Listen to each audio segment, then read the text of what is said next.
সুপ্রিয় দর্শক, আমি অঞ্জনাইজ আপনাদের সামনে হাজির হয়েছি কিছু প্রিয় অপ্রিয় প্রশ্ন নিয়ে। আজকে আমার সাথে উপস্থিত হয়েছেন একজন রাজনীতিবিদ। রাজনীতিবিদ মানুষরা সাধারণত একটু বর্ণিল হয়, তাদের জীবনে অনেক ভার্সেটাইল অনেক ঘটনা ঘটে। তো এরকম একজন মানুষ যে আন্দোলন সংগ্রামের মাধ্যমে তার নিজেকে প্রতিষ্ঠিত করেছেন, তার নামটা এখন নাম বলেই মানুষ চেনে। রাশিদ ভাই, কেমন আছেন আপনি?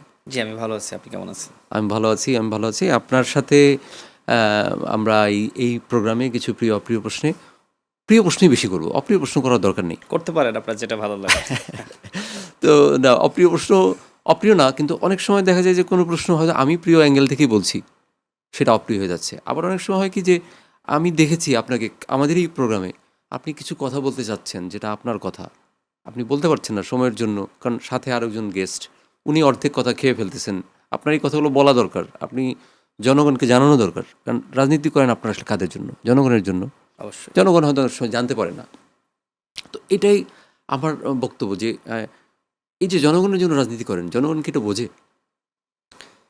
দেখেন, আমার যে উত্থান, সেটা আন্দোলন সংগ্রামের মাধ্যমে। জনগণ বোঝে, এই কারণেই জনগণ আমাদের আহ্বানে সাড়া দিয়ে রাজপথে নেমেছিল, প্রতিবাদ করেছিল এবং একটি সফল ছাত্র আন্দোলনের নেতৃত্ব আমরা দিয়েছি। এবং আমার কাছে মনে হয় আমার জীবনের সবথেকে বড় পাওয়া, যে আন্দোলন আমরা তৈরি করেছিলাম, পরবর্তীতে আবারও ২৪ সালে কোটা ফিরে আসে এবং ওই কোটা সংস্কার আন্দোলনের প্রেক্ষাপটেই একটি ফ্যাসিবাদের পতন হয়। জনগণ অবশ্যই আমাদের কথা বুঝেছিল, গ্রহণ করেছিল, যে কারণেই তো আসলে ১৬ বছরের ওই ফ্যাসিবাদের পতন হয়েছে। ফাইন, তো পতন হয়ে গেল, সেই ফেসিবাদের পতন হয়ে গেল, একটা নতুন রকম পলিটিক্স শুরু হলো, যেখানে হয় মানুষের কথা বলার অধিকারের ব্যাপারে সোচ্চার হলেন, বললেন।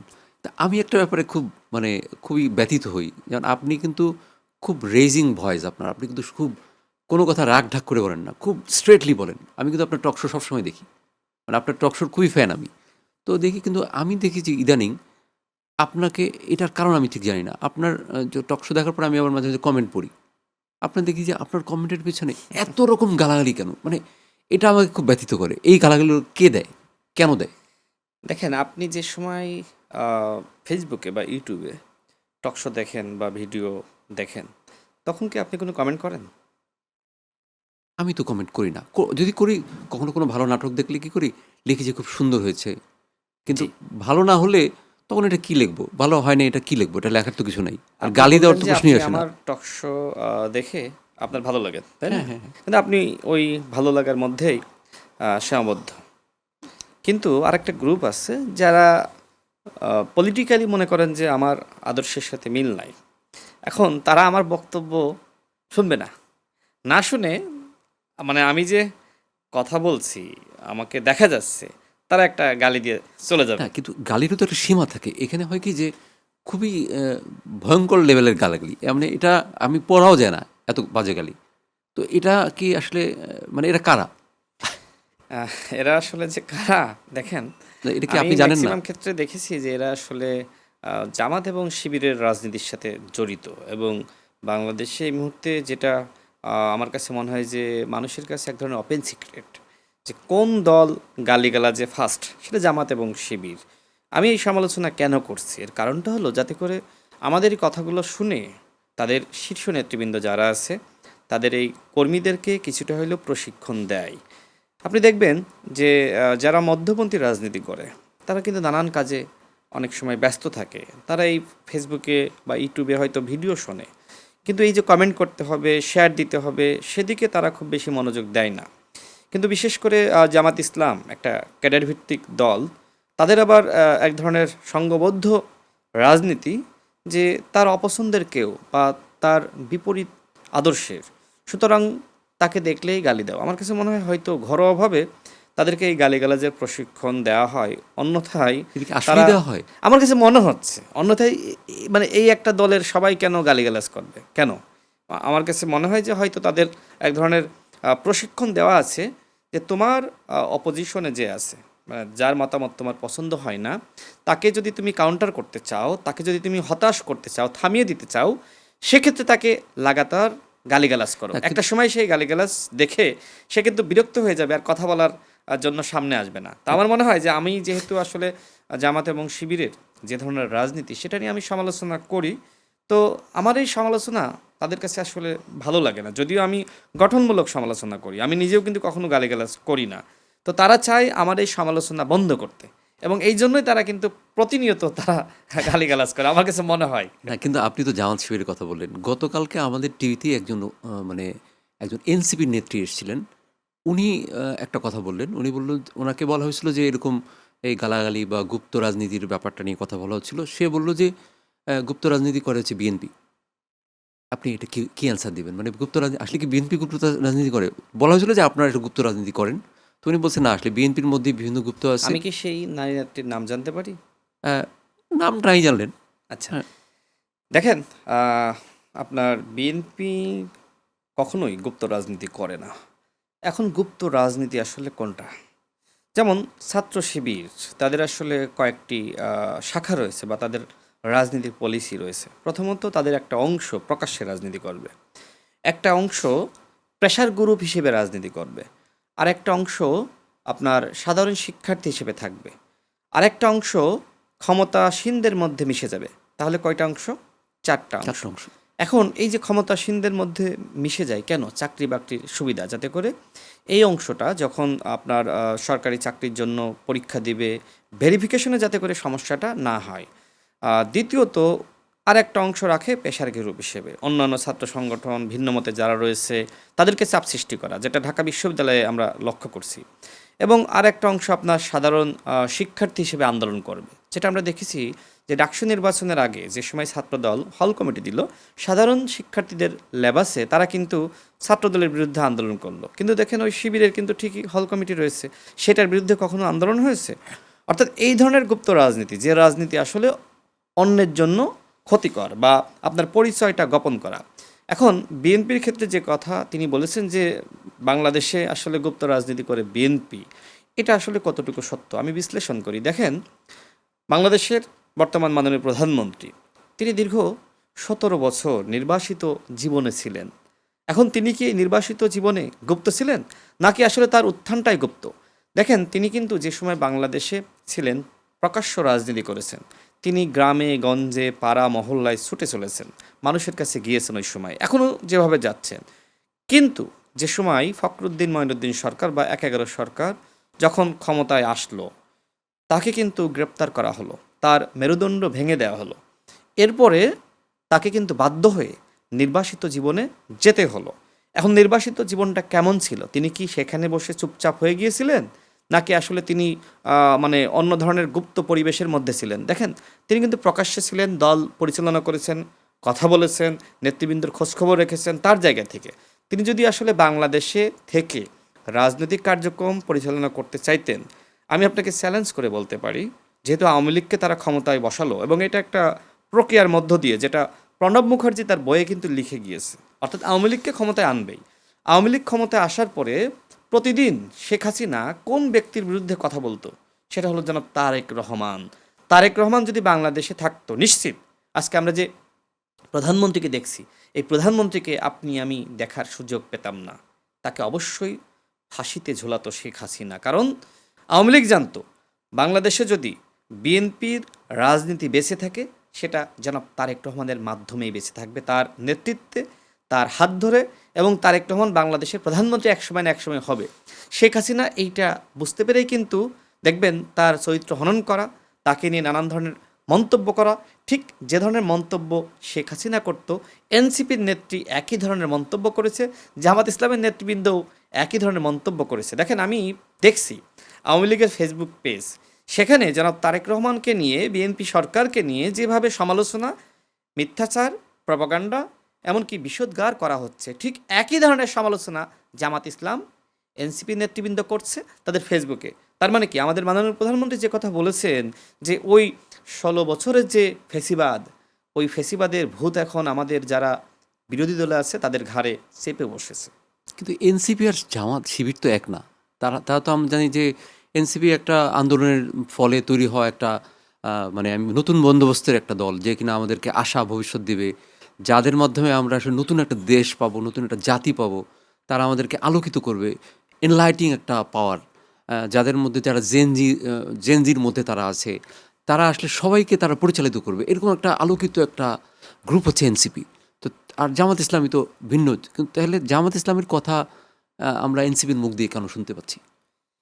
দেখেন, আমাদের খুব দুর্ভাগ্য, নেপালে গণঅভ্যুত্থানের শক্তি ক্ষমতা এসেছে না, বাংলাদেশে কেন আসলো না? আমি মনে করি যদি 3 মাসের মধ্যে নির্বাচনটা হতো, তাহলে এদেশের হয়তো ভিন্ন প্রেক্ষাপট আমাদের দেখা লাগতো।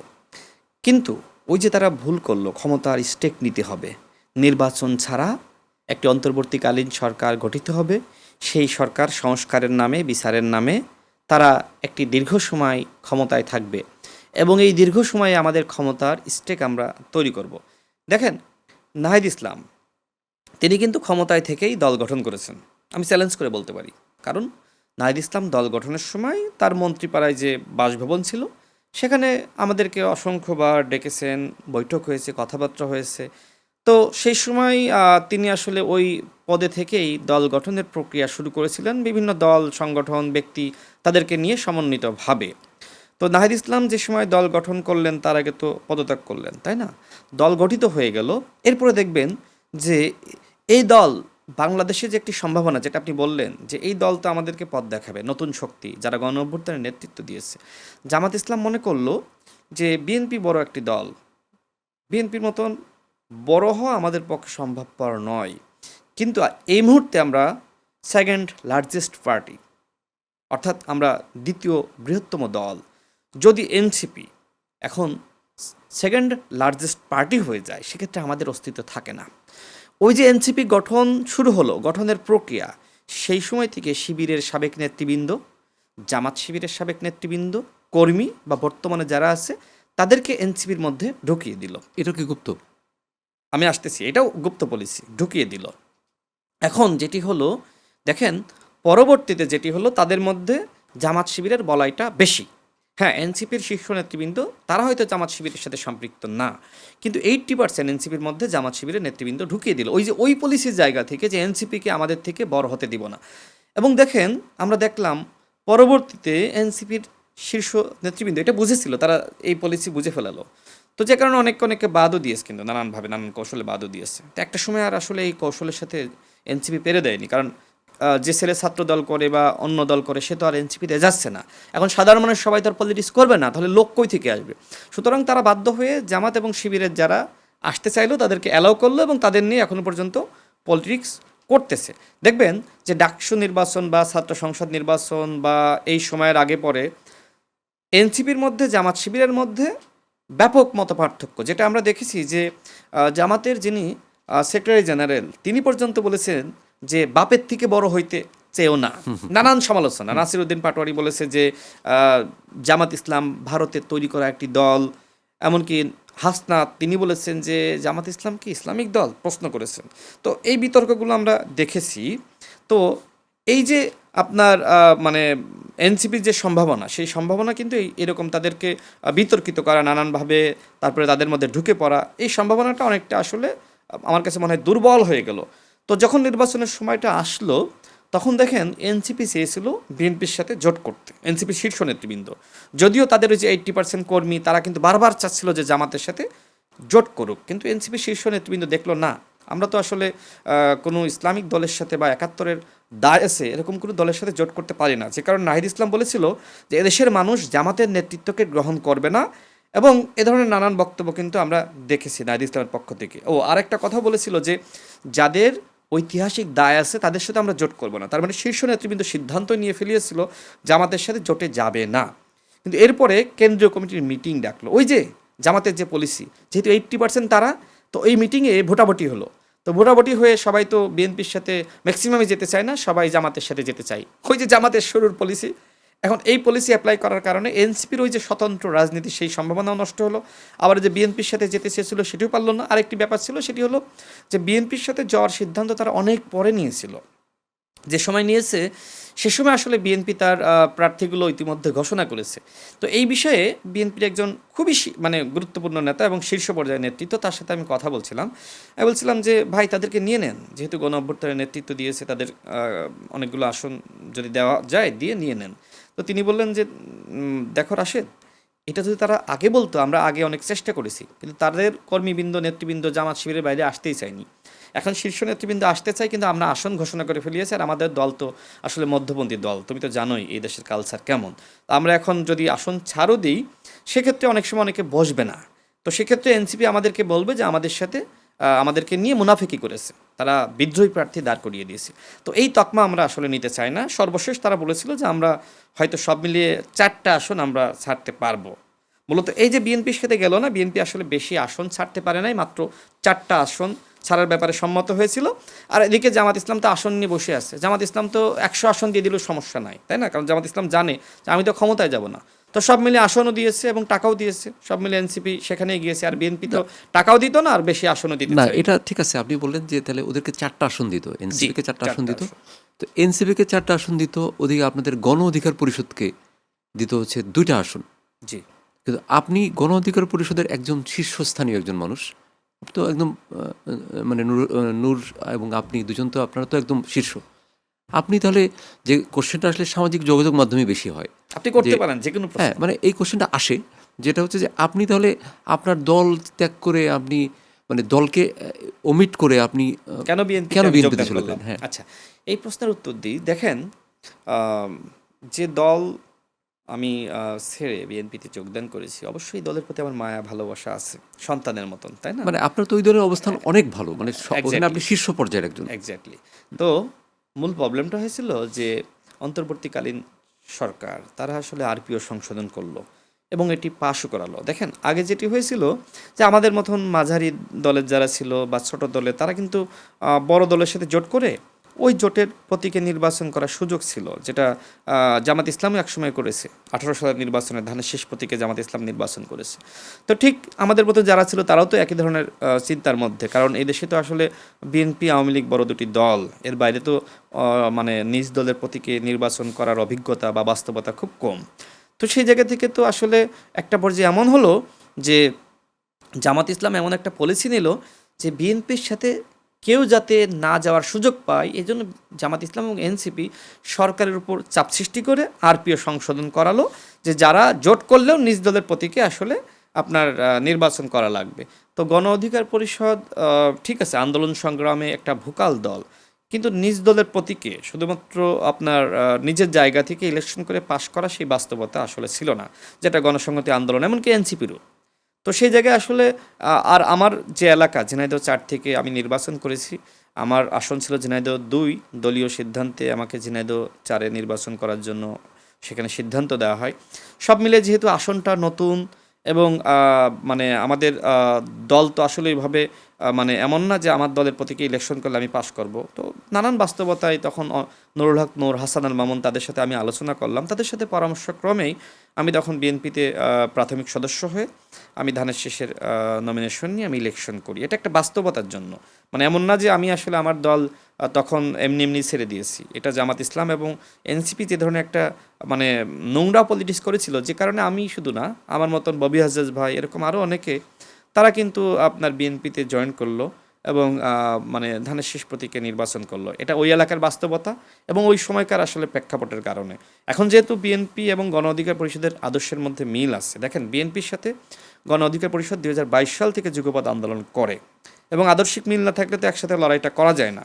এমনকি যে সময় আবার 24 সালে কোটা ফিরে আসলো, তখন কিন্তু আমাদের পক্ষ থেকে আমরা বিএনপির সাথে কথা বলি, আলোচনা করি যে আমরা যেহেতু 18 সালে এই আন্দোলনের নেতৃত্ব দিয়েছি, সুতরাং এই আন্দোলনটা একটা সময় না একটা সময় অত্যন্ত জনপ্রিয় হয়ে উঠবে এবং শেখ হাসিনা বাধা দিবে, তখন বাধা দিলে বাঁধবে লড়াই। এই যে একসাথে লড়াইটা করা, তো যে কারণে বিএনপির সাথে গণ অধিকার পরিষদের খুব বেশি আদর্শিক মিল নাই। নুরুল হক নূর এখন বিএনপি সরকারের প্রতিমন্ত্রী, আমি বিএনপিতে আছি, বিএনপিতে রাজনীতি করতে চাই, আদর্শিক যেহেতু মানে দূরত্ব নাই। আমি ওইটাই আপনাকে জিজ্ঞেস করতে জি, চাচ্ছিলাম যে আপনি কি এখন গণ অধিকার পরিষদ নাকি বিএনপি? না, আমি এখন বিএনপিতে আছি, বিএনপি রাজনীতি করতেছি। আমি কিন্তু আগেই বলেছি যে আমার যে পরিবেশের মধ্যে, যে আদর্শের মধ্যে আমি বড় হয়েছি, সেই আদর্শের সাথে বিএনপির আদর্শের মিল আছে। এবং বিশেষ করে শহীদ প্রেসিডেন্ট জিয়াউর রহমান, তার যে আদর্শ, দেশনেত্রী বেগম খালেদা জিয়ার যে আদর্শ, এমনকি আসলে যে কথা না বললেই না, আমি আসলে বাংলাদেশের মাননীয় প্রধানমন্ত্রী, ওই সময় বিএনপির ভারপ্রাপ্ত চেয়ারম্যান ছিলেন, তার সাথে আমার খুব ব্যক্তিগত পর্যায়ের অত্যন্ত সুসম্পর্ক ছিল। অনেকে তার নিয়ে নানান ধরনের মন্তব্য করতো, বিশেষ করে আওয়ামী লীগের সময় ওই সময় থেকে কিন্তু তার সাথে সম্পর্ক। তো তার সাথে আমার যেদিন প্রথম বৈঠক হয় সেদিন প্রায় ১ ঘন্টা ৪৫ মিনিট ওই আলোচনাটা হয়েছিল। আমি তার কাছে নানান ধরনের প্রশ্ন করেছিলাম। প্রথম দিন প্রায় মানে ২ ঘন্টার কাছাকাছি বৈঠক, ১ ঘন্টা ৪৫ মিনিট প্লাস। তো সেই বৈঠকেই আমি বিভিন্ন প্রশ্ন করে আমি অত্যন্ত মুগ্ধ হয়েছি। এখন যেমন দেখছেন না যে তার যে পরিকল্পনা, তার যে আচরণ, মানুষের সাথে যে ধরনের মিশে যাওয়া, ঠিক ওই প্রথম মিটিংয়েই আসলে এক ধরনের মহ সৃষ্টি হয়। এবং আমি যে সময় ক্লাস 4 এ পড়ি, সে সময় তিনি মানে আমাদের খুলনা বিভাগে গিয়েছিলেন, ঝিনাইদহের উপর দিয়ে গিয়েছিলেন। তো সেই সময় আমি ফার্স্ট তার সাথে হ্যান্ডশেক করেছিলাম। তো সব মিলে যেহেতু তিনি মানে অত্যন্ত বড় পর্যায়ে ছিলেন, একটা দলের ভারপ্রাপ্ত চেয়ারম্যান এবং সাবেক প্রেসিডেন্ট, সাবেক প্রধানমন্ত্রীর ছেলে। তো এই ধরনের মানুষের প্রতি তো মানুষের এক ধরনের মোহ কাজ করে। তো সব মিলে তার কথাবার্তা, তার আচরণ, দেশ নিয়ে তার ভাবনা, পরিকল্পনা, তার দেশপ্রেম, এগুলো আমাকে মুগ্ধ করেছিল। যে কারণে যে বিষয়টা আসলে আমি একটু অ্যাড করি। দেখেন একটা সময় যেটি হয়েছিল যে শুধুমাত্র এনসিপি না, এনসিপির 80% জামাত শিবির মানে এইভাবে পলিসি করে নিয়ে নিয়েছে এরকম না। আমরা যে সময় গণ অধিকার পরিষদ তৈরি করলাম, ওই সময় তো জামাত ইসলাম শিবির বাংলাদেশে রাজনীতি করতে পারে না। একই পলিসি গণ অধিকার পরিষদের ক্ষেত্রেও নিয়েছিল। এখন নির্বাচনের প্রসঙ্গ যখন আসলো, তখন ওই একইভাবে কেন্দ্রীয় মিটিং করে আমাদের দলের অধিকাংশ মানুষজন বলে জামাতের সাথে জোটে যেতে হবে। তখন আমি বললাম, না, যাদের ঐতিহাসিক দায় আছে, ওই সময় তো মনে হচ্ছিল তাহলে আপনার দলেও গুপ্ত ছিল? এক্স্যাক্টলি, আমি আসতেছি। আমি এটাকে মানে ওইভাবে গুপ্ত বলতে চাই না, আমি জামাত শিবিরের নোংরা পলিসি বলতে চাই। তো যখন ওই নির্বাচনের প্রসঙ্গটা আসলো, তখন একইভাবে এক ধরনের চাপ সৃষ্টি করা আমার উপর, নুরুল হক নূরের উপর। তখন আমি নুরুল হক নূরের সাথে আলাদাভাবে বসে আমি তাকে বোঝালাম যে, দেখো, সে আমার ১ বছরের জুনিয়র এবং ডাকসুর ভিপি প্লাস তার আন্দোলন সংগ্রামে অভিজ্ঞতা, যে কারণে তাকে সামনে রেখে কিন্তু আমরা পলিটিক্স করেছি। তো আমি নুরুল হক নূরকে বললাম, দেখো, আসলে আমরা ৮ বছর ৯ বছর এইভাবে আন্দোলন সংগ্রাম করেছি, মার খেয়েছি, আমাদের রাজপথের একটা অভিজ্ঞতা হয়েছে। এখন রাষ্ট্র পরিচালনার অভিজ্ঞতা দরকার। বিশেষ করে তুমি যেহেতু ডাকসুর ভিপি ছিলা, রাষ্ট্র কীভাবে ফাংশন করে এইটাও বোঝা দরকার। তো বোঝার জন্য আমি মনে করি বিএনপিতে যাওয়া দরকার। কারণ দেশের যে বাস্তবতা, ফেসবুকে জামাত ইসলাম সরকার গঠন করলেও আর ফেসবুকের সমস্ত পুলিংয়ে জামাত ইসলাম জিতলেও বাস্তবতা হলো যে গ্রামগঞ্জের মানুষ এখনো পর্যন্ত বিএনপিকে ভালোবাসে, বিএনপি ক্ষমতায় আসবে। সুতরাং আমি মনে করি যে তুমি বিএনপিতে গেলেই বেটার। সে আমার কথা রেখেছে, এই জন্যই তার প্রতি আমার সবসময় ভালোবাসা, যে অন্তত নুরুল হক নূর এবং আমার মধ্যে এক ধরনের সেই আস্থা, বিশ্বাস, সম্পর্কের জায়গাটা ওই সময়ই ছিল, এখনও আছে। আমি বিএনপিতে থাকলেও তার সাথে আমার সম্পর্ক আগের মতনই আছে, সম্পর্কের কোনো অবনতি হয়নি। এমনকি হাসান আল মামুন থেকে শুরু করে যারা পার্টির নেতৃত্ব দিচ্ছে, তাদের প্রতি আমার সেই ভালোবাসা, শ্রদ্ধা এবং সেই সম্মানের জায়গাটা আছে। তবে ওই প্রবলেমটা আছে, ওই যে বললাম, এনসিপি এবং গণ অধিকার পরিষদ, এই দুইটা যেহেতু তারুণ্যের শক্তি, একসময় আমাদেরকে কেন্দ্র করে এক ধরনের সম্ভাবনা সৃষ্টি হয়েছিল, যেহেতু ওই সময় তারা রাজনীতি করতে পারতো না, আমাদের মধ্যে তাদের লোকজন ঢুকিয়ে দিয়েছে। ঠিক একইভাবে এনসিপির কেন্দ্রিক একই প্রবলেমটা হয়েছে। এই জন্য আমি অনেকগুলো বক্তব্যে বলেছি যে দুই তারুণ্যের সম্ভাবনা, এনসিপি এবং গণ অধিকার পরিষদ, এই দুই তারুণ্যের সম্ভাবনাকে গলা টিপে হত্যা করেছে জাসি, মানে জামাত শিবির। এটা তারা অত্যন্ত জঘন্য কাজ করেছে। দেখেন, এখন আপনি মনে করেন যে আগামী নির্বাচনে যদি এনসিপি কোনোভাবে জামাতের সাথে না থাকে, দেখবেন যে তাদের করুণ পরিণতি ভোগ করা লাগবে। কারণ 80% কর্মী ওদিকে চলে যাবে, তখন এনসিপির নেতৃবৃন্দ শীর্ষ যারা ছিল অল্প কয়েকজন হয়ে যাবে, তারা তো এতিম হয়ে যাবে, এরকম একটা অবস্থা। তো জামাত ইসলামের এই নোংরা পলিটিক্স আমি তো এটা নিজেও অবজারভেশন করলাম, এনসিপি এবং গণ অধিকার পরিষদ। এই জন্য আমি তাদের তীব্র সমালোচনা করি। তারা যদি এই পলিসি থেকে বের হয়ে এসে, যেটা আমাদের মাননীয় প্রধানমন্ত্রী বলেছেন, গুপ্ত গুপ্ত, দেখেন, এক গুপ্ত বলার পরেই কিন্তু আজকে জামাত শিবিরের যে নোংরা পলিসি, সেটা কিন্তু বাস্ট হয়ে গেছে। এখানে আমি একটা কোশ্চেন আপনাকে করি। এই যে মাননীয় প্রধানমন্ত্রী যে গুপ্ত বলেছেন, তার এই গুপ্ত বলার জন্য আমাদের টিভিতে একজন এনসিপি নেত্রী বলেছে যে এই বক্তব্যটা নাকি একটা থার্ড লেয়ারের বক্তব্য, মানে প্রধানমন্ত্রীর বক্তব্যটা একটা থার্ড লেয়ারের কর্মীর বক্তব্য হিসাবে উনি উপস্থাপন করছেন। এটা আপনি কি বলবেন?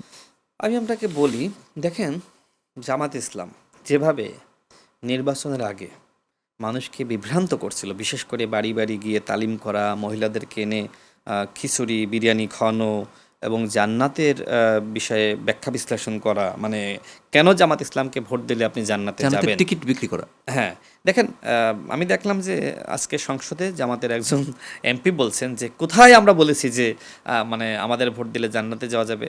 তো আরেকজন দেখলাম, আমি ফেসবুকে স্ক্রলিং করছিলাম, আরেকজন একটা ভিডিও দিয়েছে যে জামাতের সেক্রেটারি জেনারেলই বলছে যে মানে কেন আসলে জামাত ইসলামকে ভোট দিতে হবে, এবং জান্নাতের ব্যাপারটাও কিন্তু তিনি এনেছেন যে জামাত যেহেতু আপনার কোরআন সুন্নাহর আইন প্রতিষ্ঠা করবে, জাতীয় সংসদে নিয়ে যাবে, সুতরাং এই দলকে ভোট দিলে আপনারা জান্নাতে যেতে পারবেন। এইভাবে তারা ব্যাখ্যা বিশ্লেষণ করে, এবং তাদের অনেক রাজনৈতিক বিশ্লেষণ, ওই যে শাহরিয়ার কবির নামের একজন ব্যারিস্টার, তিনিও তো এই কথা বলেছেন, তাদের অনেকে এই কথাবার্তা বলেছে। তো যাই হোক, এখন প্রধানমন্ত্রী নির্বাচনের আগে তার জনসভাগুলোতে তিনি আসলে চমকপ্রদ কিছু কাজ করেছিলেন। একজন হজ করে এসেছেন, তাকে মঞ্চে ডেকেছিলেন, তাকে জিজ্ঞেস করলেন, না আপনি বলেন যে একজন মানুষ তিনি কি কাউকে জান্নাত জাহান্নাম দিতে পারেন? তো সেই ব্যক্তি বললেন, না। তাহলে কি এটা শিরক করা? একমাত্র আল্লাহই জানেন যে কে জান্নাতে যাবে আর কে জাহান্নামে যাবে, তাই না? কিন্তু যখন এইভাবে ব্যাখ্যা বিশ্লেষণ করে বোঝানো হয় যে এই দল যেহেতু মানে ইসলামী শরিয়া আইন প্রতিষ্ঠা করতে চায়, কোরআন সুন্নাহর আইন প্রতিষ্ঠা করতে চায়, সুতরাং এই দলে ভোট দিলে জান্নাতে যাওয়া যাবে, একই তো কথা, তাই না? তো এই জায়গা থেকে যদি মাননীয় প্রধানমন্ত্রী জনসভাগুলোতে এই ধরনের মানে বলা যায় যে কারিশমেটিক লিডারশিপটা না দেখাতেন, তো কি হতো? তখন তো মানুষ ওই বিভ্রান্তই থাকতেন। আমার কাছে মনে হয় তিনি যুগান্তকারী পদক্ষেপ নিয়েছিলেন। দ্বিতীয়ত, এই যে দেখেন তিনি বগুড়ার একটা সমাবেশে বললেন গুপ্ত গুপ্ত, বললেন না? এরপরে কি হলো? ছাত্র শিবির জামাত ইসলাম যে আসলেই গুপ্ত, সেটার প্রমাণ তো আমরা ঢাকা বিশ্ববিদ্যালয়ে পেলাম। যমুনা টেলিভিশনের একটি টক শোতে দেখবেন ছাত্রদলের সাধারণ সম্পাদক নাসিরুদ্দিন নাসির ভাই, তিনি শিবিরের আরেকজন নেতার সাথে ছিলেন, সেখানে তথ্য প্রমাণ নিয়ে গেলেন যে কিভাবে আসলে আপনার ছাত্র শিবির গুপ্ত রাজনীতি করে, কিভাবে সাধারণের বেশে একটা ছেলে তিনি কি করছেন, তিনি বলছেন যে ক্যাম্পাসে ছাত্র রাজনীতি চায় না, তিনি কিন্তু সাধারণ শিক্ষার্থী। এরপরে যখন জামাত শিবির ওই ক্যাম্পাসে কমিটি দিল, দেখা গেল যে তিনি ওই ক্যাম্পাসের সভাপতি হয়েছেন। তো এইভাবে কিন্তু ছাত্রদলের রাজনীতিকে এক ধরনের কোণঠাসা পর্যায়ে নিয়ে গিয়েছে। ডাকসু নির্বাচনের সময় একই কাজগুলো করেছে, হল কমিটি যে সময় দিল একই কাজগুলো করেছে। কারণ এইগুলো কিন্তু এখন প্রকাশ্যে চলে এসেছে কখন? ওই গুপ্ত কথা বলার পরেই। গুপ্ত শব্দটা এত শক্তিশালীভাবে তিনি উচ্চারণ করেছিলেন, আজকে জামাত শিবিরের যে মানে গুপ্ত রাজনীতি, সেটা কিন্তু মানুষের কাছে উন্মোচন হয়ে গেছে যে এই গুপ্ত রাজনীতির নামে আজকে কিভাবে বিরাজনীতিকরণের চিন্তা তারা করছে। এই গুপ্ত রাজনীতির নামে আজকে অন্যান্য দলের রাজনীতি কিভাবে তারা ধ্বংস করার চেষ্টা করছে। দেখেন, ছাত্র দলের সভাপতি অত্যন্ত চমৎকার একটি কথা বলেছেন যে গণ অভ্যুত্থানে জামাত শিবিরের ভূমিকা আছে, আমরা একসাথেই কাজ করেছি। শিবিরের পক্ষ থেকে আমাদের সাথে যোগাযোগ করা হয়েছে যে ভাই, ক্যাম্পাসে যে ধরনের উত্তেজনা সৃষ্টি হয়েছে এটা আপনারা কিছুটা প্রশমিত করেন। তো এইটাও তিনি মিডিয়াতে কিন্তু বলেছেন। আবার বলেছেন, আমরা চাই জামাত শিবির তারা বলুক যে আমরা অতীতে হয়তো আমরা বিপদের মধ্যে ছিলাম বলে আমরা এই ধরনের রাজনীতি করেছি, আমরা ক্ষমতাসীনদের মধ্যে মিশে গিয়েছি। যেমন দেখলেন সাদিক কায়েম, ফরাদ, তারা কিন্তু ছাত্রলীগের মিছিল মিটিংয়ে সবসময় থাকতো। ফরাদের নাম তো একটা ডিপার্টমেন্টের কমিটিতে ছিল, ডাকসুর ভিপিজিএস যারা হয়েছেন। তো যাই হোক, তিনি কিন্তু বলেছেন যে আপনারা বলেন আমরা আর এই ধরনের রাজনীতি করব না। তো আমিও এই কথা বলতে চাই যে জামাত শিবির বাংলাদেশের রাজনীতি করুক, হ্যাঁ, ৭১-এর দায় তাদের আছে। এজন্য আমি মনে করি, একটু শেষ করি, এই জন্য আমি মনে করি তাদের এখন যেহেতু আসলে তারা বিরোধী দল হয়েছে, তাই না? বিশাল একটি সৌভাগ্যের ব্যাপার। তো বিরোধী দল হওয়া তো আসলে মানে যাইতাই ব্যাপার না। এখন অন্তত সেই সময়টা এসেছে সংসদে দাঁড়িয়ে বলা যে ওই সময় আমাদের পূর্বপুরুষ তারা ভুল করেছে, কিন্তু আমরা তো ওই লিগাসি বহন করতে পারি না। ৭১ নিয়ে আমরা অনেক কথা বলবো, ৭১ নিয়ে এত সংক্ষেপে বলবো না, একটা ব্রেকের সময় হলো, আমরা একটা ব্রেক নিই। রাশিদ ভাই, ব্রেকটার পরে আমরা এই ৭১ নিয়ে একটু ডিটেল কথাই বলবো। দর্শক, আমরা এতক্ষণ কথা বলছিলাম রাজনীতিবিদ রাশিদ ভাইয়ের সাথে। রাশিদ ভাই খুব সুন্দর করে সে তার কথাগুলো বলছিল, যার বাকিগুলো শুনবেন ব্রেকের পরে। সবাইকে ধন্যবাদ। দর্শক, আমাদের ব্রেক নেওয়া শেষ হলো। আমাদের অতিথি আজকে রাশেদ খান, চমৎকার কথা বলেন, মানে আমার প্রোগ্রামের বেশ জমে উঠছে, আপনারা দেখুন। রাশেদ ভাই, অনেক মানে এক্সাইটিং কথা শুনছিলাম, এবং আপনার যে রাজনীতি ছাড়া আপনি খুব সুন্দর কথা বলেন। কথা বলার মধ্যে আপনার একটা আর্ট আছে, এবং আপনি খুব এক্সপ্লেন করে বলতে পারেন, পরিষ্কার দেখা যায় যে গল্পটা এরকম যাচ্ছে। আমি যেহেতু একজন ফিল্ম মেকার, আমি যেন গল্পটা দেখতে পাচ্ছিলাম যে এই সিকোয়েন্সের পর এই সিকোয়েন্স যাচ্ছে, এটার পর এটা যাচ্ছে, এই দেখতে পাচ্ছিলাম। ৭১ নিয়ে কথা বলছিলাম। আপনার কাছে ৭১ মানে কি? আমার কাছে ৭১ মানে সব। কারণ আমি একটি রাষ্ট্রের নাগরিক, এবং মহান মুক্তিযোদ্ধারা এই রাষ্ট্রকে আমাদের কাছে উপহার দিয়েছে। অনেকে জীবন দিয়েছে, অনেকে এখনো পর্যন্ত বেঁচে আছে। যে স্বাধীন ভূখণ্ড আমি পেয়েছি, এবং এই ভূখণ্ডের জন্য যে লড়াই, সেই লড়াইটাই তো আমার অস্তিত্ব, সেটাই তো আমার সব। তো আমি যে কথা বলছিলাম ব্রেকের আগে, দেখেন জামাত ইসলামের হাতে কিন্তু মহান আল্লাহ রাব্বুল আলামিন একটা সুযোগ দিয়েছে জাতীয় সংসদে দাঁড়িয়ে বলা যে আমরা জামাতের ওই লিগাসি আমরা টানতে চাই না।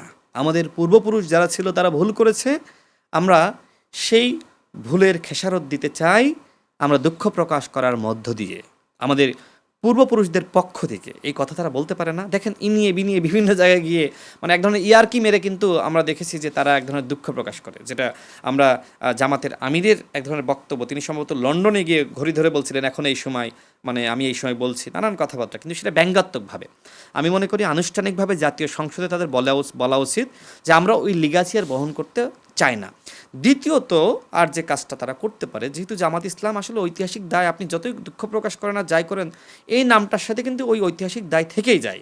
সুতরাং নামটা পরিবর্তন করা যায় কি না সেটা নিয়েও জামাত ইসলামের ভাবা উচিত, কারণ ওই দায় নিয়ে বাংলাদেশে আসলে রাজনীতি করা বা আপনার প্রশ্নের মুখোমুখি হওয়া এটা সবসময়ই হতে হবে। সুতরাং সেই জায়গায় আমি তাদের এই পরামর্শ দিতে চাই যে নামটা পরিবর্তন করা এবং দুঃখ প্রকাশ করা। জানি না তারা আমার এই পরামর্শ গ্রহণ করবে কিনা। আমি একদিন দেখেছিলাম যে আপনার ফরাদ মজহার সাহেব তিনিও একদিন একই পরামর্শ দিয়েছিল। তো আমার জায়গা থেকে মনে হয়েছে যে তারা এটি করতে পারে কিনা, এটা তাদের ব্যক্তিগত ব্যাপার। তবে তারা যে বিরোধী দল হয়েছে এটা কিন্তু বিশাল একটি ব্যাপার, কিন্তু তারা এই মুহূর্তে ক্ষমতায় যেতে চায়, অস্থির। মনে হচ্ছে যে তারা ওই যে ফেসবুকে মানে ফলাফল ঘোষণা করার আগেই তো দেখলাম আমরা, তারা ফেসবুকে ফলাফল ঘোষণা করলো যে প্রধানমন্ত্রী মানে ঢাকা 17 আসনে জনাব তারেক রহমান হেরে গেছেন, তাদের একজন প্রার্থী জিতে গেছে, নানান ধরনের ইকুয়েশন আমরা সারা দেশে দেখলাম। ফেসবুকে দিয়ে দেওয়া হলো যে এই আসনে জামাত জিতেছে, এই আসনে বিএনপি জিতেছে এবং জামাত সরকার গঠন করেছে, কে হবে স্বরাষ্ট্রমন্ত্রী, কে হবে পররাষ্ট্রমন্ত্রী, সব কিন্তু হয়ে গিয়েছিল। তো যাই হোক, বিএনপি তো গণমানুষের দল, মানুষ তো অন্তত শিক্ষিত মানুষ, সচেতন মানুষ, আপনার মতন যারা ভিডিও শোনে, আমার ফ্যান কিন্তু কমেন্ট করেন না, এরকম তো অসংখ্য হাজারো লাখো মানুষ রয়েছে, তারা তো বিএনপিকেই ভোট দিয়েছে। এবং দেখেন এই মুহূর্তে যে বাস্তবতা সেটি হলো, আমি স্বীকার করি আওয়ামী লীগ বিশাল একটি দল ছিল, অস্বীকার করার কিচ্ছু নাই, কিন্তু তাদের শীর্ষ নেতৃবৃন্দ অপরাধ করেছে, তাই না?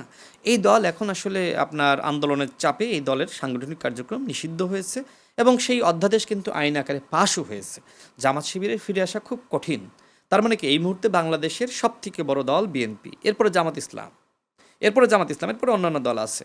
তো এখন আপনার যেহেতু জামাত ইসলাম বড় একটি দল, আমাদের যারা আন্তর্জাতিক কমিউনিটি রয়েছে বা আমরা যারা রয়েছে দেশের মানুষ, আমরা ভাবি যে একটা দল তো সবসময় ক্ষমতায় থাকতে পারে না, তার জনপ্রিয়তা হারায় নানান কারণে, কিন্তু আরেকটা দল ক্ষমতায় মানে আসার পাইপলাইনে থাকে, সেই দলটা জামাত ইসলাম। মানুষ কিন্তু তাই মনে করছে। এখন জামাত ইসলাম ঐতিহাসিক দায় নিয়ে ক্ষমতায় যাবে, এক।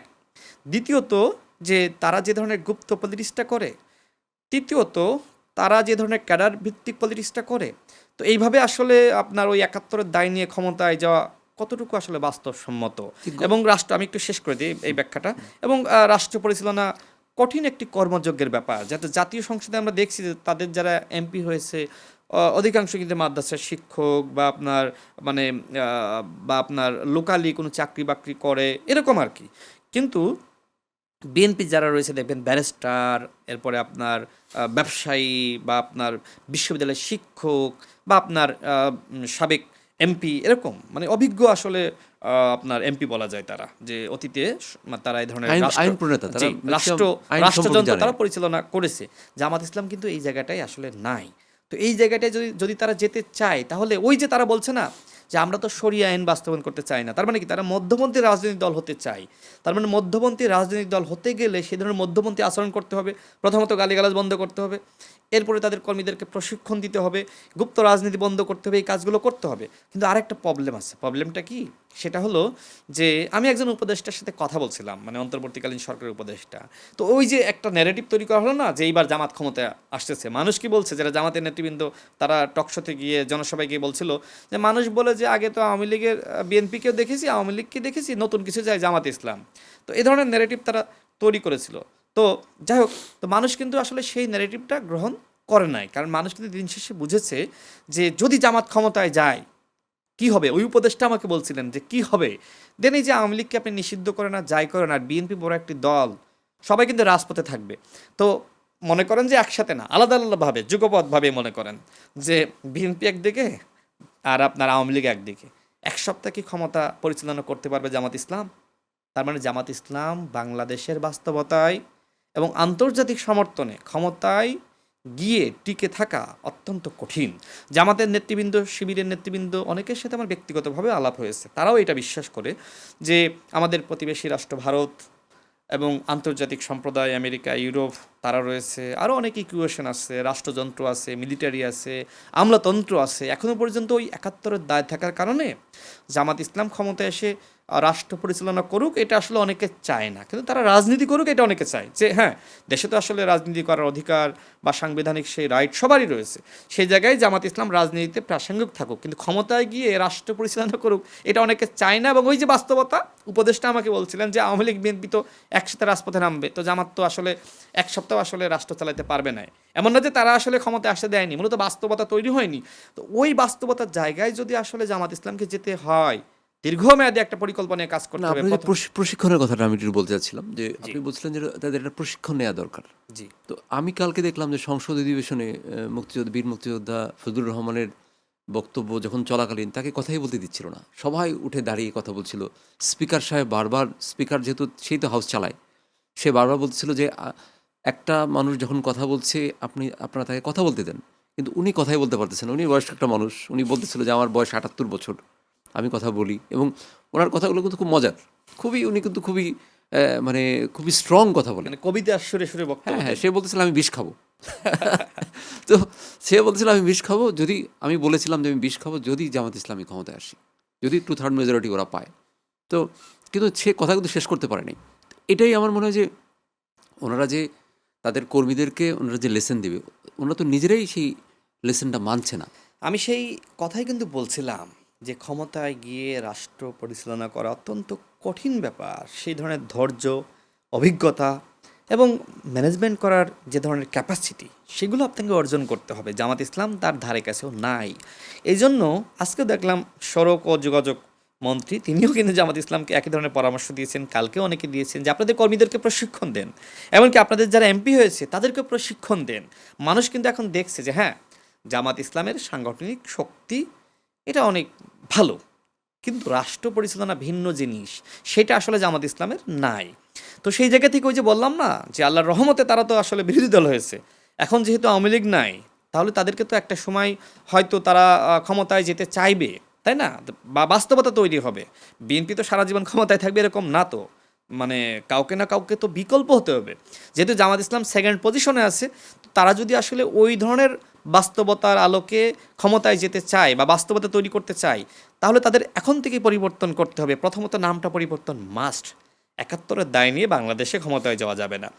ওই যে দ্বিতীয়ত প্রশিক্ষণ দিতে হবে, দক্ষ অভিজ্ঞ রাজনীতিক হিসেবে গড়ে তুলতে হবে, গালিগালাজটা বন্ধ করতে হবে, ক্যাপাসিটি বাড়াইতে হবে, ধৈর্য শক্তি বাড়াইতে হবে, সহনশীলতা বাড়াইতে হবে। তো এগুলো তো একটা দীর্ঘমেয়াদী প্রক্রিয়া। ১০ বছরের একটা মিশন নিয়ে যদি জামাত ইসলাম কাজ করে, আমার কাছে মনে হয় সেটা সম্ভব। কিন্তু আদৌ তারা তাদের ওই লিগাসি, যেটা তারা মানে অন্তরে দেশের প্রতি ভালোবাসা, কিন্তু ভিতরে ভিতরে কিন্তু পাকিস্তান, ওই এক পাকিস্তান, মানে পূর্ব পাকিস্তান, পশ্চিম পাকিস্তান কেন ভাঙলো, এখন কি সেই পাকিস্তানের কিছু আছে? না আমি সেটাই বলছি যে কেন ভাঙলো, এই একটা খারাপ লাগা হয়তো অনেকের মধ্যে কাজ করে। এবং অনেকে স্বপ্ন দেখলেও দেখতে পারে যে আমরা দুই পাকিস্তান, মানে এই পূর্ব বাংলা পশ্চিম বাংলা এক থাকলে তো, মানে পূর্ব পাকিস্তান এবং পশ্চিম পাকিস্তান এক থাকলে তো আসলে ভালো হতো। এ ধরনের চিন্তাভাবনা অনেকের থাকতে পারে। সেই জায়গা থেকে তারা মনে করে যে এই নামটা তো আসলে ঐতিহাসিক নাম, জামাত ইসলাম তো আসলে আন্তর্জাতিক পার্টি, মানে যেটা পাকিস্তানেও আছে, তো আরও ইন্ডিয়াতেও আছে। অন্যান্য দেশে আছে। তো এই যে আন্তর্জাতিক দল বা ওই লিগাসি তারা মনে হয় নিয়ে যেতে চায়, কিন্তু একটা দেশ তো স্বাধীন হয়ে গেছে। যেহেতু স্বাধীন হয়ে গেছে, ওই লিগাসি আমার কাছে মনে হয় এখন তাদের জন্য হিতে বিপরীত। এই লিগাসি আর বহন করা ঠিক না। আমরাও চাই জামাত ইসলাম বাংলাদেশে ভালো পলিটিক্স করুক, তারা আপনার ভালো সাংসদ হয়ে উঠুক, তারা ভূমিকা রাখুক। মানে সরকার যে ভুলগুলো করবে, দেখেন আমি সবসময় চাই যে বিএনপি যে ভুল করবে অবশ্যই সেই ভুলের সমালোচনা করতে হবে। যখন আমার আপনার ভুল ধরার কেউ থাকে না, তখন আমি মনে করি আরে আমি যা বলছি সব ঠিক, তখন আমি কিন্তু একের পর এক ভুল করতেই থাকি।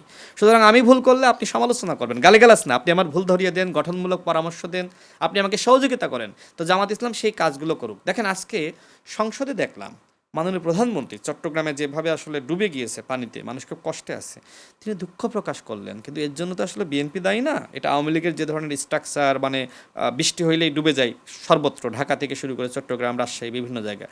তো আওয়ামী লীগের ওই অব্যবস্থাপনার কারণে এই ধরনের ঘটনা ঘটেছে। তারপরও দেখেন মাননীয় প্রধানমন্ত্রী কতটা আন্তরিক হলে তিনি বলছেন, এর জন্য আমি জনগণের কাছে দুঃখ প্রকাশ করছি। বাংলাদেশের ইতিহাসে আমি কিন্তু এরকম দেখি নাই, নজিরবিহীন ঘটনা।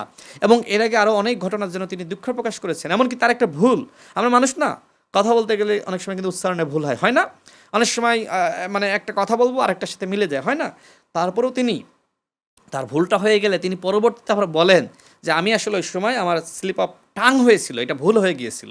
তো আমি তার এই সরলতাকে অত্যন্ত ভালোবাসি, যে আমরা এমন একজন মানুষ পেয়েছি যিনি তার ভুলকে স্বীকার করে নেন, যিনি সাধারণ মানুষের মতনই চলতে চান, যিনি সাধারণ মানুষের মতনই আসলে ওই জেমে চড়ে আমাদের সাথে যান। তো এরকম প্রধানমন্ত্রী কোথায় পাবেন আপনি?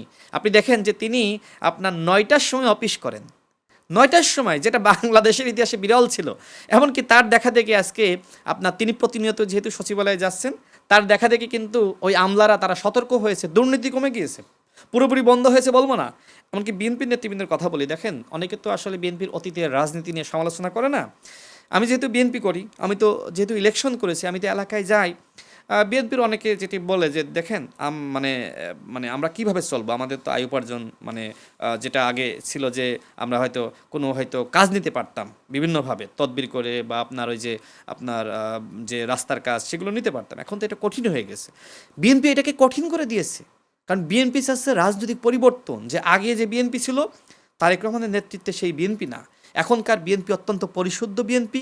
এখনকার বিএনপি চাঁদাবাজি, দুর্নীতি, লুটপাট এগুলো বন্ধ করতে চায়। এগুলো পুরোপুরি তো বাংলাদেশ থেকে একদিনই হবে না, কিন্তু এইটা তারেক রহমান দেখেন দায়িত্ব গ্রহণের পরে আজকে একজন আমলা দুর্নীতি করতে বা ঘুষ গ্রহণ করতে ভয় পাচ্ছে, এই জিনিসটা কমে গেছে না? মানে বিএনপির বিরুদ্ধে সবচাইতে বড় অভিযোগ যেটা করে মানে জামাত এবং এনসিপি, যে বিএনপি হচ্ছে চাঁদাবাজের দল। কিন্তু আমরা দেখতে পেলাম যে একটা খুবই আলোচিত ঘটনা, পাথর মেরে একটা মানুষকে হত্যা করা হলো, এটা নিয়ে তো পুরোপুরি একদম বিএনপির বিরুদ্ধে অনেক কিছু করা হলো। যে লোকের বিরুদ্ধে অভিযোগ, যে একজন যুব দলের নেতাকে সাথে সাথে বিএনপি বহিষ্কার করে দিল, সেই লোক আবার এনসিপিতে জয়েন করলো। এটা কি ধরনের রসিকতা? দেখেন মানে ৭১-এর এনসিপি তো কখনোই চাঁদাবাজি করে না বা কে বলছে চাঁদাবাজি করে না? আমি প্রমাণ দিতেছি, আমার কথা শোনেন। দেখেন ৭১-এর পরে যে ন্যারেটিভ সৃষ্টি করা হয়েছিল যে আপনার যদি রাজাকারও আওয়ামী লীগে যোগদান করে সে মুক্তিযোদ্ধা হয়ে যেত, স্বাধীনতার সপক্ষের শক্তি। এখন বাংলাদেশে গণ অভ্যুত্থানের পরে এনসিপি যে ন্যারেটিভ সৃষ্টি করেছে যে খারাপ লোকগুলো আমার দলে আসলে এরা ফেরেস্তা। আর আপনি যে চাঁদাবাজির কথা বললেন যে এনসিপি তো ফেরেস্তাদের দল, চাঁদাবাজি করে না, তাই কখনোই না? করে না, এটা তো আমরা জানি যে আচ্ছা শোনেন, হান্নান মাসুদ সবথেকে জুনিয়র এমপি, চাঁদাবাজদেরকে সারানোর জন্য মোহাম্মদপুর থানায় গিয়েছিল না? তাদের বৈষম্যবিরোধী ছাত্র আন্দোলনের কতিপয় নেতৃবৃন্দ এখনও মানে দু একজন আপনার জেলে আছে, তারা আওয়ামী লীগের এমপির বাসায়, শাম্মী আহমেদ সম্ভবত, সেখানে গিয়েছিল না? দেখেন উপদেষ্টা হিসেবে গ্রহণ করার পরে আসিফ মাহমুদ তার এপিএসসির বিরুদ্ধে কত শত অভিযোগ আমরা শুনি নাই? নাহিদ ইসলাম নিজেই বলেছিল না, মানে পদত্যাগ করার পরে সে বলল না যে আমাদেরকে রয়টার্সের সাক্ষাৎকারে যে আমাদেরকে চাঁদা দিচ্ছে ধনীরা দল পরিচালনা করার জন্য। দেখেন বসির আহমেদকে, তাকে আমরা চিনতাম না, একজন বিশিষ্ট শিল্পপতি, পরে জানলাম, যাই হোক। তো তাকে কেন আসলে বাণিজ্য উপদেষ্টা করলো? তার যে শিল্প প্রতিষ্ঠান আছে সেখান থেকে কি নিয়মিত অনুদান বা চাঁদা পায়? নাহিদ ইসলাম নিজেই বলেছিলেন ধনীরা আমাদেরকে চাঁদা দেয়। বাংলাদেশের ধনীরা কেন একটা দলকে চাঁদা দেয় কিছু না পাইলে? অন্তর্বর্তীকালীন সরকারের সময় নাহিদ ইসলাম কোন কোন শিল্পগোষ্ঠীকে কি কি সুবিধা দিয়েছে? কেন বাণিজ্য উপদেষ্টা তাকে বানিয়েছিল? নানান ধরনের প্রশ্ন কিন্তু আছে। তো ওই যে আপনি যার কথা বললেন ইসাক সরকার, আমার সাথে ব্যক্তিগত পর্যায়ে খুবই চমৎকার সম্পর্ক ছিল, ব্যক্তিগতভাবে তাকে আমি পছন্দ করতাম।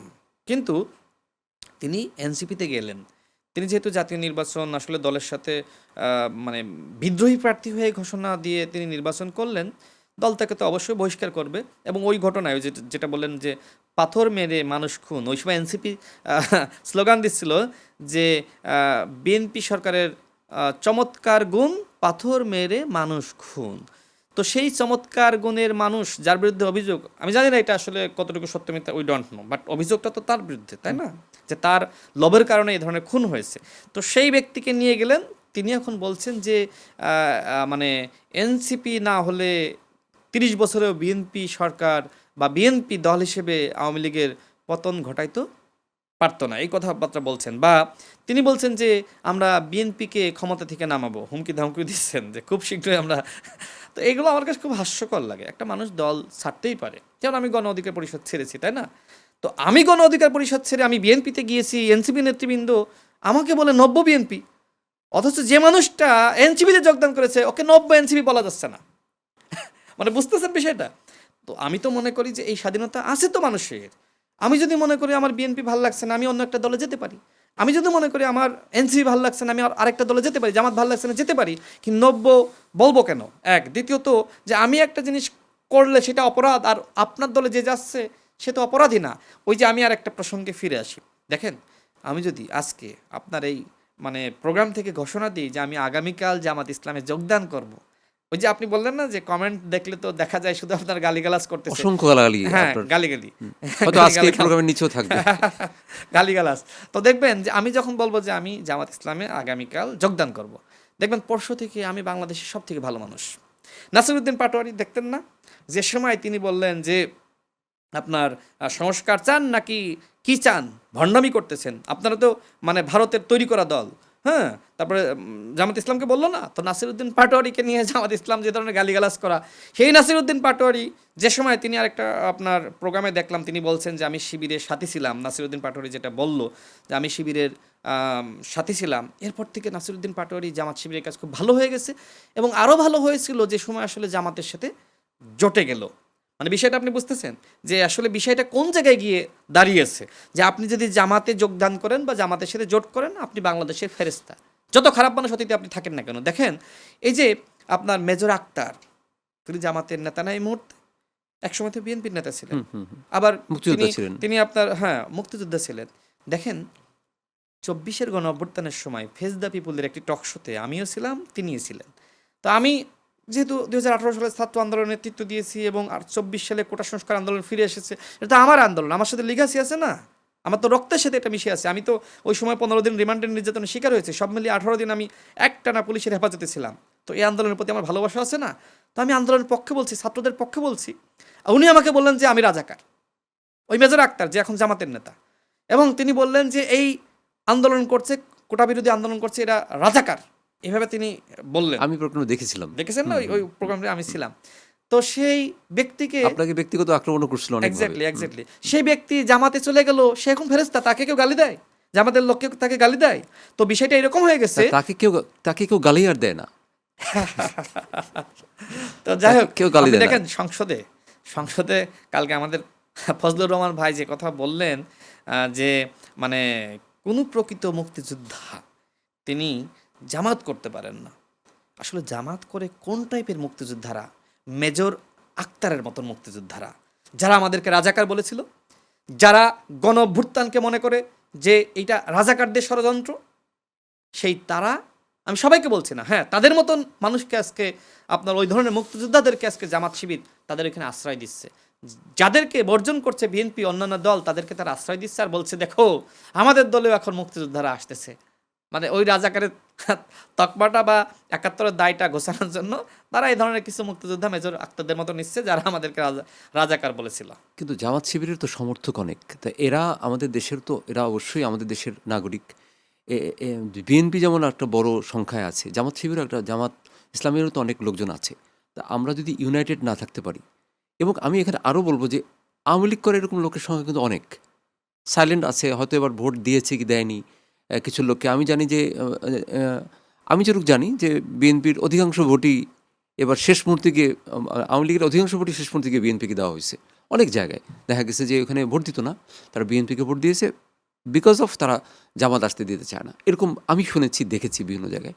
তো এই যে বিএনপির একটা বড় অংশ, জামাত ইসলামের একটা অংশ, আওয়ামী লীগের একটা অংশ, জাতীয় পার্টির একটা অংশ, কিংবা যারা নিরপেক্ষ এরকম স্বতন্ত্র কিছু অংশ, এই সবাইকে মিলে যদি একটা দেশ যদি সবাইকে মিলে হয়, তাহলে কি ভালো হয় না?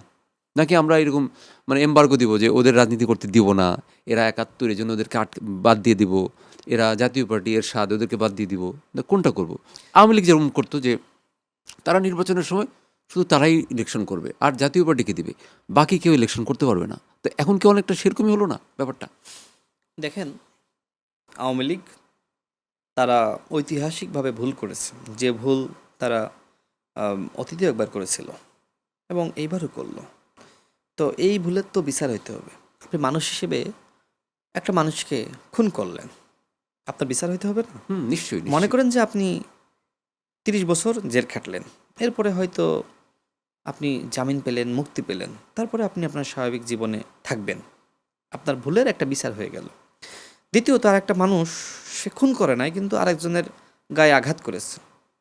তো আঘাত করার কারণে তার মানে মনে করেন যে একটা বিশাল ক্ষতি হয়ে গেছে, তো তার জেল হবে কয় বছর? 10 বছর।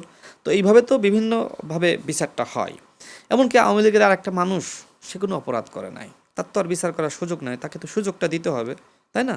তার যে মানবাধিকার আছে, সাংবিধানিক অধিকার, সেটা তো তাকে অবশ্যই দিতে হবে। যে কারণে আমি বলছি, আমরা বলছি যে দল হিসেবে আওয়ামী লীগ যে বিচারটা করলো সেটার বিচার হইতে হবে। আওয়ামী লীগের যারা অপরাধ, দুঃখিত, দল হিসেবে আওয়ামী লীগ যে অপরাধ করলো সেটার বিচার হইতে হবে।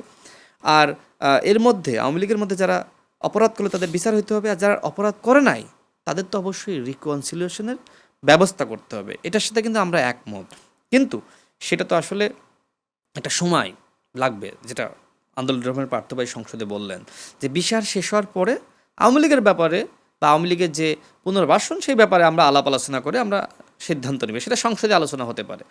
তার মাঝখানে আপনি দেখেন যে আমাদের গণ অভ্যুত্থানের যিনি পোস্টার বয় নাহিদ ইসলাম ছিলেন, তিনি বললেন যে ছাত্রলীগের যারা আছে চাইলে মানে আমাদের দলে যোগদান করতে পারে। এখন বলছে নিরপরাধ। তো ভাই, বিচার শেষ হওয়ার আগে আপনি কিভাবে বিচার করবেন যে কোন ছাত্রলীগ নিরপরাধ আর কোন ছাত্রলীগ মানে অপরাধী?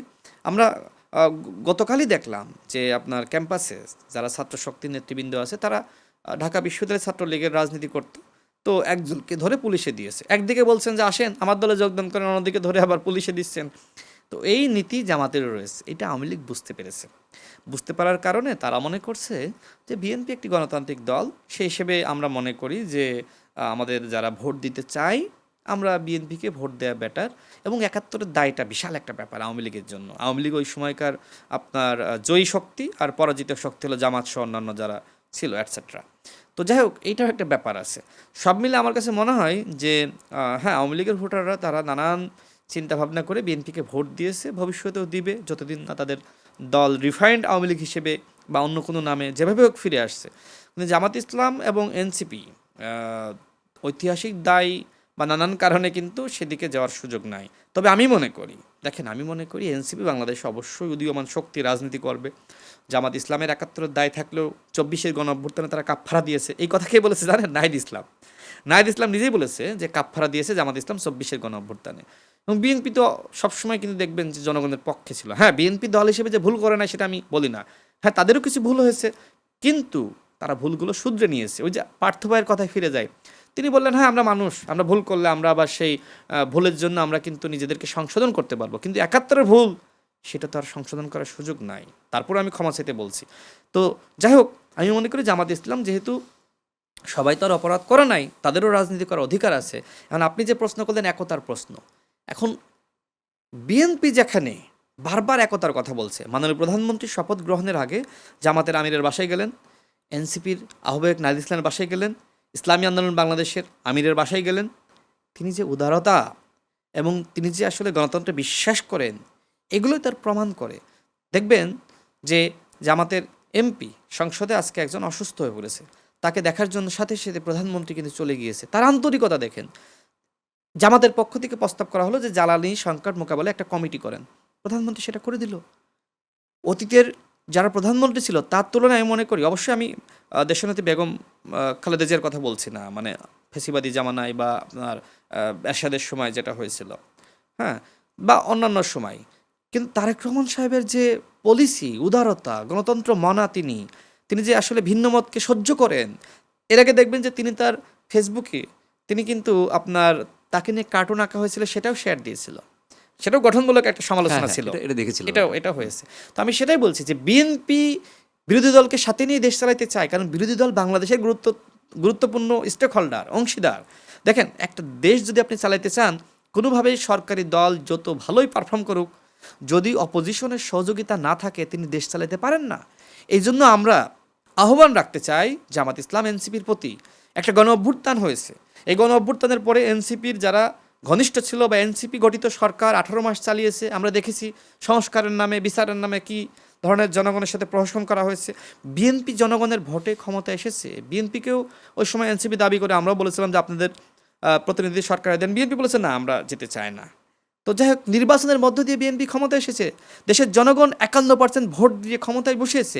এই সরকারকে আপনি সমর্থন দেন, সহযোগিতা করেন, হ্যাঁ ভুল হলে সেটা সমালোচনা করেন, তারপর 3 মাসও হয়নি বয়স। এক্স্যাক্টলি। কিন্তু এখনই আপনি যেটা বলছেন যে 16 বছর আওয়ামী লীগ যে অপরাধ করে নাই, দুর্নীতি করে নাই, চাঁদাবাজি করে নাই, বিএনপি এই কয় মাস ক্ষমতায় এসেই সেটি করেছে। আপনি হুমকি দিচ্ছেন যে আওয়ামী লীগকে আমরা 16 বছরে ফেলিয়েছি, আমরা 16 দিনে বিএনপিকে ফেলিয়ে দিতে পারি। সম্ভব এটা কি? সম্ভব। আমি ওই যে আগেই বললাম যে আপনি বিএনপিকে ফেলিয়ে আপনি ক্ষমতায় যাবেন, ক্ষমতায় 1 সপ্তাহ থাকতে পারবেন না। জামাত ইসলাম ক্ষমতায় গেলে 1 সপ্তাহ ক্ষমতায় থাকতে পারবেন, আমি চ্যালেঞ্জ করে বলছি। কারণ এই ধরনের মানে বাস্তবতা তো বাংলাদেশে এখনো পর্যন্ত তৈরি হয়নি। হ্যাঁ, ভবিষ্যতে হতে পারে, কিন্তু এই মুহূর্তে তৈরি হয়নি। এই মুহূর্তে দেশ পরিচালনার জন্য বিএনপি পারফেক্ট, বিএনপির বিকল্প নাই, না, বিকল্প তৈরি এই হয়নি। কথাটা- তবে বিএনপি চাচ্ছে আমাদের অপোজিশনে যারা আছে তাদের সহযোগিতা নিতে, তাদের সাথে রেখে এই দেশ পুনর্গঠন করার জন্য বিএনপির অবশ্যই সে ধরনের ইতিবাচক চিন্তা রয়েছে। বিএনপি কোনোভাবেই মনে করে না যে আওয়ামী লীগ যেভাবে জামাত ইসলামকে নিষিদ্ধ করেছিল, বিএনপি জামাত ইসলামকে নিষিদ্ধ করতে চায় না। বরং জামাত ইসলামের যে গুপ্ত রাজনীতি, বিএনপিকে 16 দিনে ক্ষমতা থেকে টেনে হিস্ট্রে নামানোর যে রাজনীতি, এবং বিএনপির বিরুদ্ধে প্রতিদিন হুমকি দেওয়া আরেকটি অভ্যুত্থান ঘটিয়ে ফেলবো। নানান কারণে বিএনপি কিন্তু কিছু সমালোচনা, যে জামাত ইসলাম এই ভুলগুলো করছে, কিছু সমালোচনা বিএনপির নেতৃবৃন্দ করেছে, আমিও করছি। আমি এর মানে এই নয় আমি চাই যে জামাত ইসলাম বাংলাদেশে রাজনীতি করতে পারবে না। আমি চাই যে জামাত ইসলাম পরিশোধিত আকারে বাংলাদেশে গঠনমূলক গণতান্ত্রিক জনগণের রাজনীতি করুক, জনগণের কাছে দুঃখ প্রকাশ করার মধ্য দিয়ে যে 71-এর দায় আমরা বহন করতে চাই না, আমরা গণমানুষের রাজনীতি করতে চাই। এবং এজন্য যেহেতু জামাত ইসলামের সাথে ওই 71-এর ঐতিহাসিক লেগাসি রয়েছে, এই নামটিও আমরা পরিবর্তন করে আমরা জনগণের কল্যাণে একটি কল্যাণ রাষ্ট্র প্রতিষ্ঠা করার জন্য, বাংলাদেশের জন্য আমরা নিজেদেরকে আমরা নিয়োজিত করলাম, এদেশের মানুষের জন্য আমরা রাজনীতি করতে চাই। এই ধরনের একটা বয়ান জামাত ইসলামকে দিতে হবে, দেন ক্ষমতায় যাওয়ার প্রশ্ন। এই বয়ান না দেওয়ার আগে জামাত ইসলাম ক্ষমতায় গিয়ে টিকতে পারবে না, বাংলাদেশের জনগণ গ্রহণ করবে না, এদেশের রাষ্ট্রযন্ত্র গ্রহণ করবে না, প্রতিবেশী দেশ বলেন, আন্তর্জাতিক সম্প্রদায় বলেন, কেউ গ্রহণ করবে না। তো সেটাই আমরা আসলে অনেক মানে খুবই যেটাকে বলে কংক্রিট আলাপ শুনলাম। এবং আপনি আসলে আপনার কথাগুলো যদি আপনার অপোজিশন বিরোধী দল শোনে, আমার মনে হয় উপকৃত হবে, তারা এখান থেকে লিসেন নেবে। কারণ আমরা আসলে চাই কি যে আমাদের দেশটা, বাংলাদেশ, এই ভূখণ্ডটা আসলে খুব সুন্দর একটা দেশ। এই দেশটা যাতে বিশ্বের কাছে সম্মানজনকভাবে, আজকে আমার একটা পাসপোর্ট দেখলে বাইরের কান্ট্রির লোকরা অবজ্ঞা করে, অবহেলা করে, এটা যাতে না করে, যাতে আমাদেরকে একটু সম্মান দেয়, যাতে বলে যে বাংলাদেশ ভাষার জন্য একটা দেশ তৈরি হয়েছে, এরকম দেশ তো পৃথিবীতে নাই। জি, সেই সম্মানটা যাতে আমাদেরকে দেয়, আমরা সেই সম্মানটা চাই। রাশেদ ভাই, আপনাকে অনেক ধন্যবাদ। আপনি অনেক সুন্দর করে কথা বলেন। আমাদের দর্শক মনে হয় আপনার কথায় বিমোহিত হবে, পুরোপুরি সময় একটানা দেখে যাবে আমার মনে হয়, আমার বিশ্বাস। আপনাকে অনেক ধন্যবাদ চ্যানেলসের পক্ষ থেকে। আপনি যদি কিছু বলতে চান খুব সংক্ষেপে। আমি সর্বশেষ বলতে চাই যে গণ অভ্যুত্থানের মধ্য দিয়ে আমরা যে দেশটা পেলাম, অবশ্যই এই দেশের পুনর্গঠন প্রয়োজন। এবং দেশ পুনর্গঠনে আমাদের ভিতরে গঠনমূলক সমালোচনা থাকবে, কিন্তু আমরা কেউ কাউকে যাতে আমরা শেষ করে দিতে না চাই, আমরা কেউ কাউকে ফেলিয়ে দিতে না চাই, কাউকে ফেলিয়ে কেউ এগিয়ে যেতে পারবে না। সুতরাং আমার সমালোচনা জামাত ইসলাম করুক, কিন্তু আমি চাই গালিগালাজ না করে গঠনমূলক সমালোচনা, যে আমি কি ভুল করছি, আমার ভুলটা জামাত ইসলাম, এনসিপি তারা দেখিয়ে দিক, আমি এটাই চাই। এবং তারা সরকারকে সহযোগিতা করুক, এবং সবার সহযোগিতা নিয়ে বিএনপি সরকার দেশ পরিচালনায় সফল হতে চাই। আমি তাদের সবার কাছে সে ধরনের সহযোগিতা চাই যে আপনারা বিএনপিকে সহযোগিতা করুন, বিএনপিও আপনাদেরকে সহযোগিতা করবে। আপনাকে অনেক ধন্যবাদ। দর্শক, এতক্ষণ আমরা কথা বলছিলাম প্রিয় রাজনীতিবিদ রাশেদ খানের সাথে। আমাদের কথার মধ্যে অনেক কিছু আপনারা পাবেন, ইনফরমেশন পাবেন। সবাইকে এই পর্বটা দেখার জন্য এবং সামনের পর্ব দেখার আমন্ত্রণ জানিয়ে শেষ করছি আমি অঞ্জন আইচ।